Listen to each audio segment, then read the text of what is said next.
Alors, on va passer tout de suite aux choses sérieuses. Donc, je t'ai parlé des émotions et des besoins qui en découlent. Voici, je te présente les 6 émotions primaires qui sont la colère, la peur, le dégoût, la surprise, la tristesse et la joie. Parfois, on en trouve d'autres, chacun a un peu pris sa méthodologie, des fois elles diffèrent d'un poste à l'autre, d'une lecture à l'autre, et cetera. Retiens toujours dans tout ce qui sera dit ici, ce qui résonne pour toi, ce qui est le plus important pour toi et ne force pas avec des choses qui ne te correspondent pas. On prend par exemple la colère. La colère, quand tu es en colère, c'est parce que tu es frustré ou alors que tu te sens, dans une situation d'injustice, d'impuissance ou que ça ne respecte pas, par exemple, ton intégrité. Ça, c'est la cause. Les sensations que tu peux ressentir, ça va être une respiration rapide, froncer les yeux, serrer les mâchoires, être très contracté, ressentir une chaleur quelque part dans ton corps. Par exemple, pour moi, c'était les mâchoires serrées.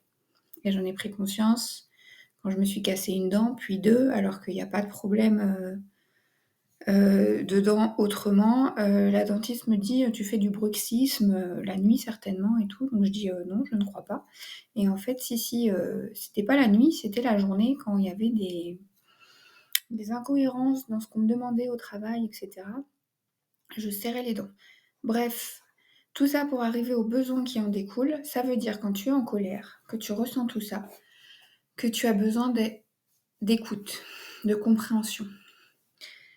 L'écoute, on l'attend de l'autre, mais on verra ici tout au long de ce parcours que tout ce qu'on demande à l'autre, on se le demande d'abord à soi-même. Donc c'est je m'écoute et qu'est-ce qui se passe? Je m'observe.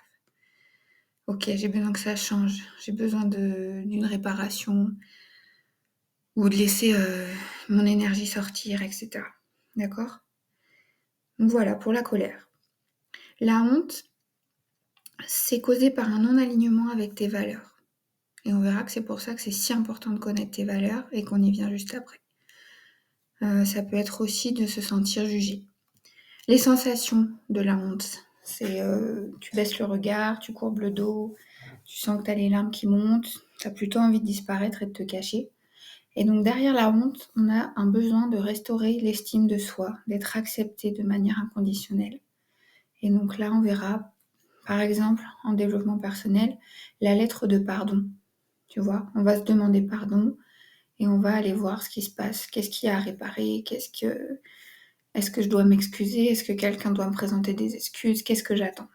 Et surtout, je dois trouver encore une fois une écoute bienveillante. Tu vois que ça revient avec la colère qui avait besoin d'écoute également. En fait, on verra au fur et à mesure pourquoi c'est important de s'écouter. Tu le vois ici déjà avec la colère et la honte. La joie, elle est causée par l'émerveillement, la réussite, les rencontres, la gratitude. C'est des sensations plutôt d'enthousiasme, une respiration ample, tu te sens libéré, tu sens du bien-être. Et donc tu as besoin de partager, de liens, de réjouissance. Donc c'est danser, rire, chanter, embrasser, faire de la pleine conscience pour maintenir cette sensation, etc.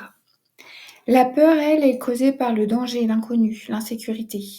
On a des sensations de...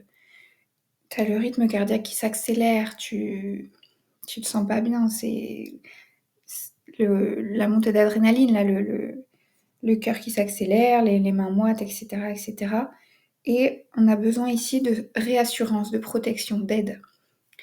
Donc là, par exemple, on verra plus tard aussi dans le programme, on peut aller se faire des câlins, se parler, se rassurer. On va apprendre à se mettre en sécurité soi-même. Et pour ça, il y a un outil qui est vraiment intéressant, ça va être l'EFT que je te ferai voir plus tard. On peut jouer à affronter ses peurs.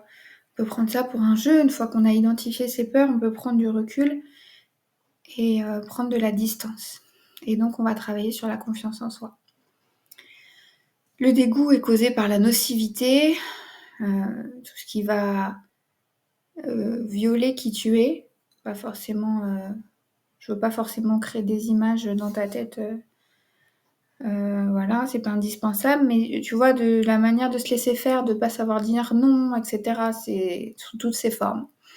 Donc c'est des sensations de nausée, la température qui baisse, tu plisses le nez, tu sais, on a cette mimique là pour le dégoût.